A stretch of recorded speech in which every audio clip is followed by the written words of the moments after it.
On the news tonight, NLC threatens to shut down economy over president's invitation by the police. IGP unleashes 169-man special squad against banditry kidnapping. Haiti police tear gas protesters. Good evening, the major report. I am Babatunde Fanooko. President Bola Tinubu said deliberate effort has been made to tackle corruption by funding the anti-graft agencies and not interfering in their activities. The president, who was represented by the Vice President Kashim Shettima, spoke in Abuja at the 6th Annual General Assembly of the Network of Anti-Corruption Institutions in West Africa. President Tinubu described corruption as one of the most significant obstacles to the country's progress, saying all hands must be on deck to confront it. The president called on ECOWAS countries to harmonize their legal frameworks and strengthen the independence and capacity of our anti-corruption institutions, among others. The organized labor has urged Nigerians to be patient with the federal government and state government following the delay in the implementation of the new minimum wage. The Deputy President of the Nigeria Labour Congress Political Commission, Professor Theophilus Ndubuaku, stated that the workers' union absolved the federal government of any wrongdoing, saying it would be unfair to conclude that there is a deliberate attempt to avoid paying the new minimum wage. Professor Ndubuaku insisted that it is important to let the people know that there might be a slight delay as a result of the processes involved in the implementation of the 70,000 naira wage. The union leader also expressed optimism that the process may be concluded by the end of August. It will be recalled that President Bola Tinubu signed the new minimum wage into law on July 29 after meeting with leaders of the Nigeria Labour Congress and the Trade Union Congress of Nigeria. Meanwhile, the Nigeria Labour Congress has threatened to shut down the nation if the police detain or arrest its national president, Joe Ajaero. This resolution was reached at the end of its emergency National Executive Council meeting, which was held in Abuja with some other executives joining virtually. According to report, Comrade Ajaero was invited by the police for an interview on charges connected to criminal conspiracy, terrorism, financing, treasonable felony, subversion, and cybercrime. Meanwhile, it was reported that the security agents conducted a night raid on the NLC National Secretariat in Abuja last month. The police took responsibility for the operation, saying it was aimed at uncovering incriminating documents that could help build a case against an international subversive figure considered as a threat to Nigeria's democracy. However, the NLC rejected the explanation offered by the police on the raid and demanded the release of its arrested members and seized documents. The union also criticized government attempts to interfere with the organization's internal affairs, including a proposed reduction in the tenure of trade union leaders. The minority caucus in the House of Representatives has urged the security agencies to change their tactics of engagement and act swiftly and decisively to curtail insecurity in the country. The leader of the caucus, Representative Kingsley Chinda, said this in a statement in Abuja while expressing concern over insecurity in the country. Honorable Chinda added that the 29 medical students whisked away by gunmen in Benue while traveling for a conference threatened the future of education and healthcare in the country. He noted that the frequent abductions of travelers on the country's highways is worrisome, adding that the kidnapped citizens should be rescued unharmed and the perpetrators brought to justice. He stated that interstate highway systems, which serve as the backbone of the country's transportation system, have become death traps and the staging post of kidnappers, urging security agencies to act swiftly to quell insecurity in the country. The Nigeria Center for Disease Control has reported a decline in the number of suspected and confirmed Mpox cases in the country over the past 4 weeks. The NCDC said this via its official website, stating that 51 new suspected cases were reported between epidemiological weeks 29 to 32 of 2024. According to report, there was a significant drop from the 102 cases reported during the previous 4 weeks, recorded across 26 local government areas in 18 states. The agency said that out of the new suspected cases, 2 were confirmed positive, with 1 case each reported in Ebonyi and Enugu. The NCDC advised the public to avoid close contact with individuals showing symptoms, particularly those with rashes or skin lesions. The NCDC added that the National Mpox Technical Working Group, comprising multi-sectoral and multi-partner teams, continued its efforts to monitor and respond to the outbreak across the nation. The Inspector General of Police, Kayode Egbetokun, has inaugurated 169 officers of the newly established Special Intervention Squad to tackle banditry, kidnapping, and other crimes in the country. The IG, while speaking at the graduation ceremony of the officers at the Police Mobile Force Training College in the Hills in the Egon local government area of Nasarawa State, explained that the Special Intervention Squad signified a significant advancement in its operational strategy.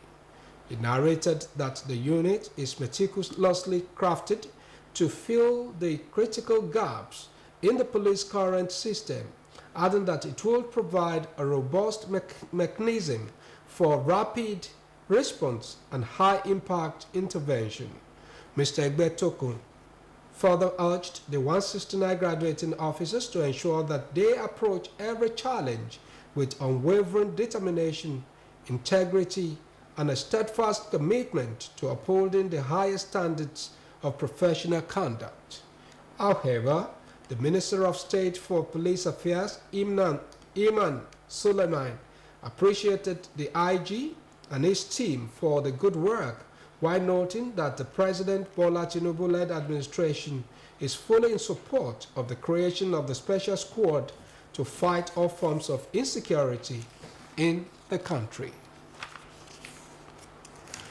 The instruction of President Bola Tinubu to the soldiers to use vacant lands in barracks for farming has received a thumb up from a relay serviceman, a retired serviceman, Chief Paul Famojuro. Chief Famojuro stressed that Nigeria military has several departments and can venture into agriculture on the vast expanse of land.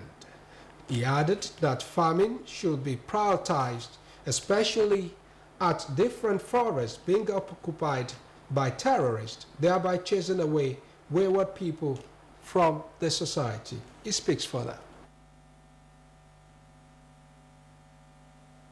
The cause of the bulletin. The Economic Community of West African States has said it is planning a protocol that would mandate the Western world to pay interest on repatriated loot and artifacts. The president of the Network of Anti-Corruption Institutions in West Africa, Ola Olukoyede, disclosed the move at the 6th Annual General Assembly of the organization in Abuja.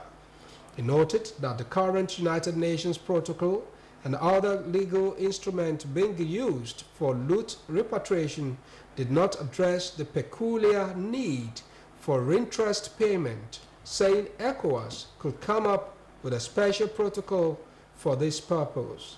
Mr. Olukoyede also stated that the protocol will ensure that the stolen artifacts were not only returned, but that interest was paid on the revenue generated from them. The chairman of the Independent Corrupt Practices Commission and other related offenses commission, Musa Aliyu San, urged ECOWAS countries to leverage technology in their fight against corruption.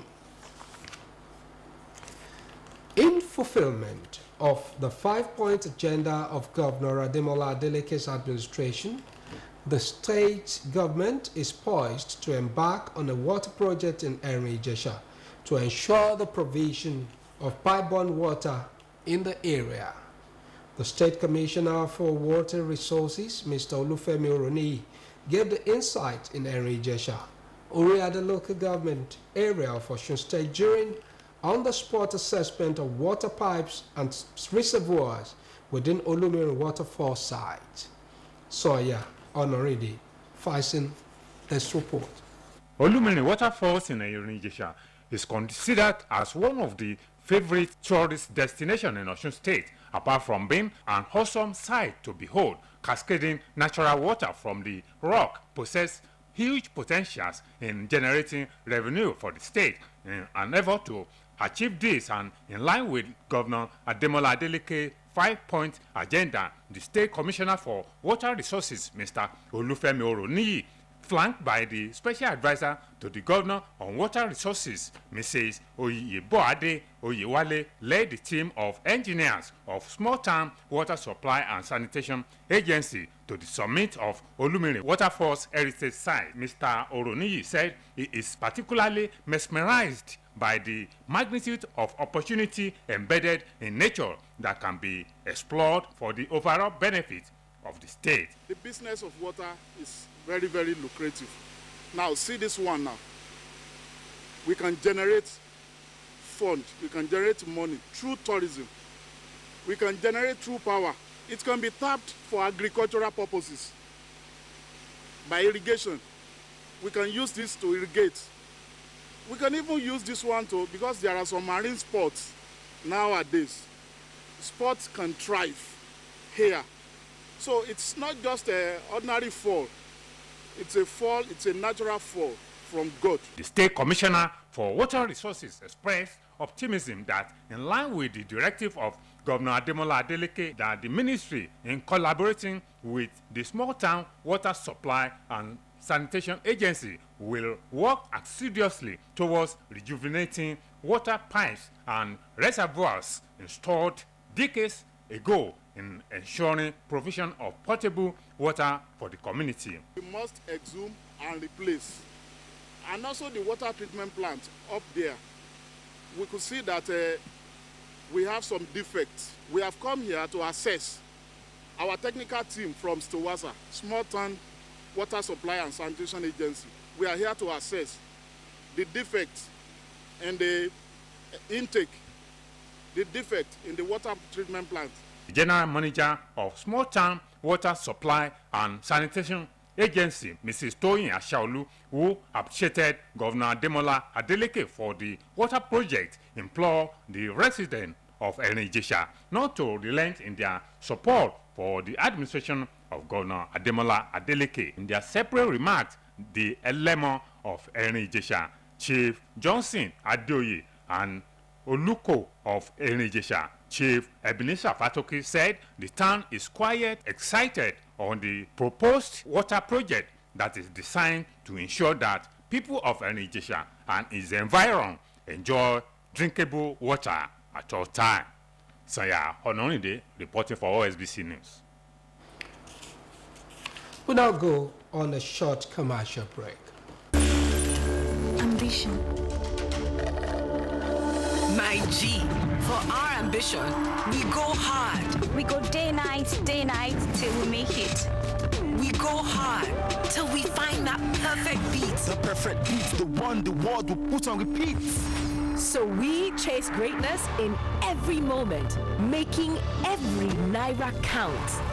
We put out content after content till it's comment after comment. And with Glow by our side, We have more to offer. because the MyG bundle comes with bonuses Giving you way more data value and way more steez on IG, Snapchat, TikTok, WhatsApp, Glow TV, Audio Mac, and Boomplay. in one fly package. Dial *312# now and select my G bundle. Unlimited. You're welcome back. An Elisha-based non-profit organization, Tech Vocational Charity, has donated multi-million naira fully equipped computer laboratories to St. Lawrence's Grammar School, Elisha, and Iloko Model College, Iloko, Ijesha. The president of the organization, Mr. Lad Isui, says the donations are in fulfillment of its mission to empower and equip the youth with the necessary skills to succeed in a rapidly evolving digital world. Our reporter, Oluchi Amuda, completes the story. In one event comprises the official opening of iTech Vocational Charity Training Center, Elisha, graduation ceremony of trainers, and the commissioning of the multi-million naira computer laboratories donated to St. Lawrence's Grammar School, Elisha, and Iloko Model College, Iloko Ijesha. Speaking on the motive behind the event, the president of iTech Vocational Charity, Mr. Ladeshu Adewale, stated that the gesture was born out of the need to empower and equip the youth with the necessary skills to succeed in a rapidly evolving digital world. We are so much keen about helping the young ones so that the future will be bright for them and they will not have much difficulties in developing their skills right away from when they were very young. Speaking in the same vein, the program manager of the center, Mr. Mushaku Moyosori, said the management of iTech Vocational Charity believes that the digital divide should not hinder anyone, especially the youth, from reaching their full potential in today's technology-driven society. Hence, one of the reasons it is bridging the gap by providing affordable and accessible training programs in information technology, environmental protection, and solar technology. We have so many trainings, especially those that want to go for cybersecurity, those that want to go for AI, machine learning and stuffs. Apart from that, we also have the vocational training, the solar building training, and also the computer repairs and phone repairs. One of the beneficiaries of the training, Mr. Michael Oguntade, expressed appreciation to the management of iTech Vocational Charity for the life-transforming initiative. I actually learned so much under this program, and it's a laudable one, and many thanks to the organizers and those who are able to come up with this kind of program. Similarly, the management of St. Lawrence's Grammar School, Elisha, and the local Model College, Iloko Ijesha, were full of appreciation to iTech Vocational Charity for the massive investment in the schools and the communities. The event also featured cultural dance presentation.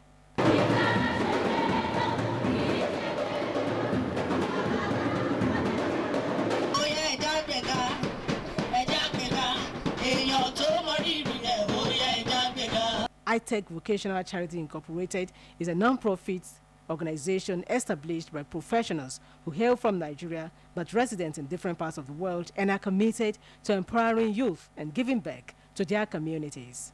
Oluchi Amuda, OSBC News.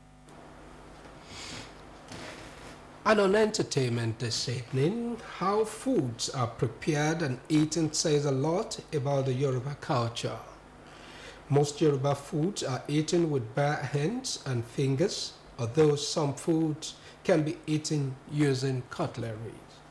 It is common for the Yorubas to sit on a mat laid on the floor eating, especially in densely cultural environment.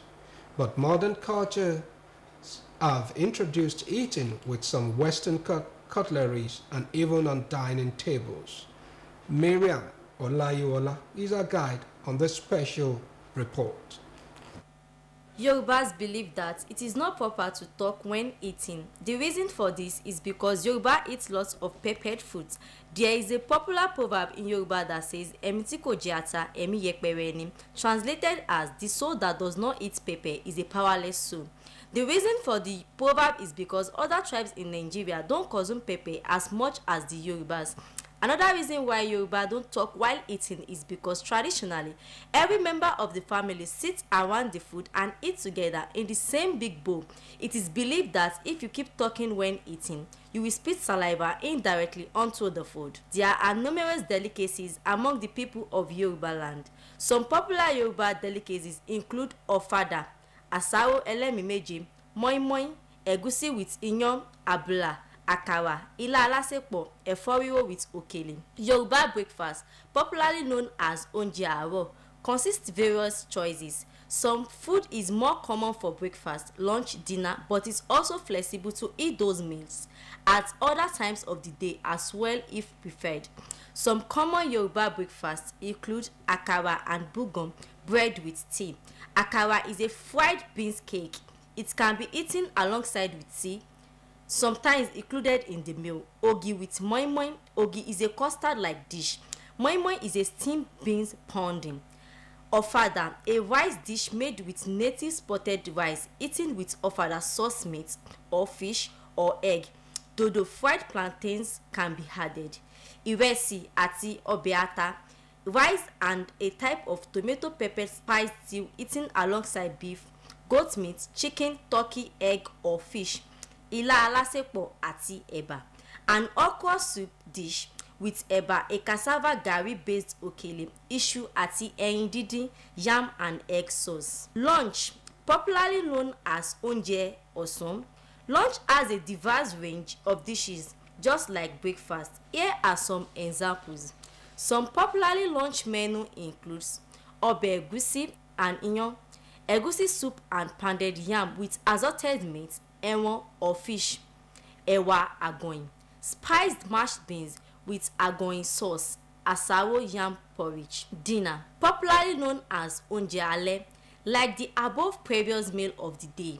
Dinner is filled with variety of choices. Some examples of popularly dinner meals include abula, ewedu, gbẹ̀gìrì, ọbẹ̀ ata and amala with meat and or fish, ẹ̀fọ́ rírò with iyán, ẹ̀bà or fufu, a spiced vegetable soup with proteins and òkèlè of choice, ọbẹ̀ àpọ̀n and fufu, a nutty draw soup with fufu, any òkèlè of choice, ìrẹsì ẹ̀yìn, a spiced palm oil rice. Òkèlè are starchy balls eaten in Yoruba land. There are what are referred to as swallows.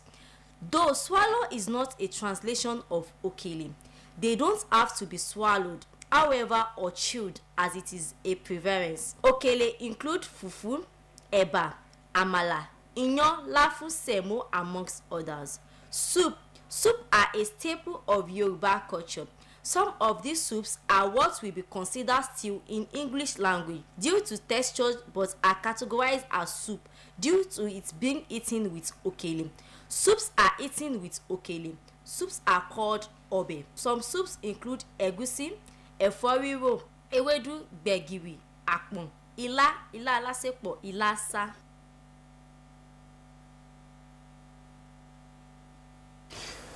You are welcome to our sports segment.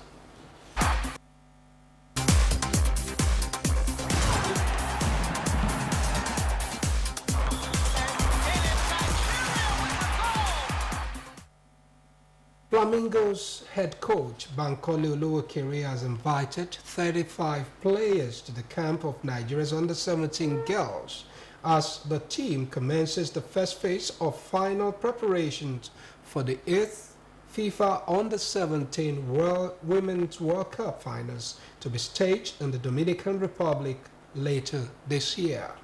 Fathia Hussaini has the details of these and others from the sports scene. The Nigeria girls notched an inspiring total of 25 goals in 6 matches in qualifying race, routing the Central African Republic by 6 goals in each legs, dismissing Burkina Faso 7-1 on aggregate in third rounds and turning back Liberia 6-1 on aggregate in the final rounds. Extraordinary poachers Harmony Chidi, who set a jaw-dropping record of 13 goals in the qualifying series, topped the list of invitees alongside her strict partners Peace Efong with team captain Taiwo Afolabi, goalkeepers Christiana Uzoma and defender Priscilla Nwachukwu also prominent. This year's Under-17 Women World Cup final will be staged in the city of Santiago de los Caballeros and Santiago Domingos in the Dominican Republic between October to November this year. In another development, the president of Nigeria Wrestling Federation, Daniel Igali, has tendered an apology to Nigeria following the disappointing performance of the country wrestlers at the Paris 2024 Olympic. In a reception organized by the Nigeria Wrestling Federation to welcome back the wrestlers, Igali acknowledged the country's high hopes, particularly considering the federation's track record in global competitions. Despite being one of the nations with high expectation teams in Nigeria, wrestlers failed to clinch any medals, leading to widespread disappointment. The event, who also had the Controller General of Nigeria Customs Service, Bashir Adewale Adeniyi, in attendance, was aimed at boosting the morals of the athletic and demonstrating continued support despite the setback. Adeniyi, who is also a board member of the federation, emphasized the importance and solidarity in both triumph and challenge. He further expressed confidence in the team's ability to bounce back with the right support and environment. Meanwhile, Nigeria Super Eagle and Atlanta attacker Ademola Lookman has agreed on personal terms with French Ligue 1 champions PSG. The performance of the Nigeria international last season attracted the top European club, where OSBC News. And on the foreign scene, the Haiti police have tear-gassed hundreds of peaceful protesters as they called on law enforcement to help them to stop the gangs that have been violently seizing control of the neighborhoods. Oluwaseyi Fumi Adelabu has the details of these and others from the foreign scene. Military said Israel has covered the bodies of 6 hostages taken in Hamas during the October attack that started the Gaza war. The bodies were recovered in an overnight operation in southern Gaza. The recovery came as the United States, Egypt, and Qatar were trying to mediate a ceasefire agreement between Israel and Hamas that would see the release of scores of hostages held by the militant group. U.S. Secretary of State Antony Blinken said Israel had agreed to a bridging proposal in a peace deal, though Hamas is yet to agree to it. According to reports, Hamas is still believed to be holding around 110 hostages captured in the October 7 attack. U.S. gang leader Jimmy Cherizier, who also known as Barbecue. Since the killing of President Juvenal Moïse in 2021, gangs have consumed much of the country and currently control about 80% of the capital, Port-au-Prince. In Solino, the gang sought to seize control of a strategic route, including the road leading to the capital's international airport. A World Health Organization urged the global action to either control and eliminate mpox or risk entering another cycle of panic and neglect.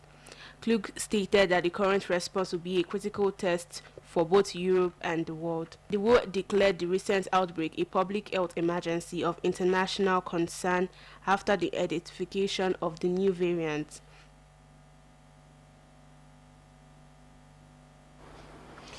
And that ends the major report on OSBC TV. It was edited by Abdul Jalil at DBC. I am Babatunde Fanopo saying thank you for watching. Good night.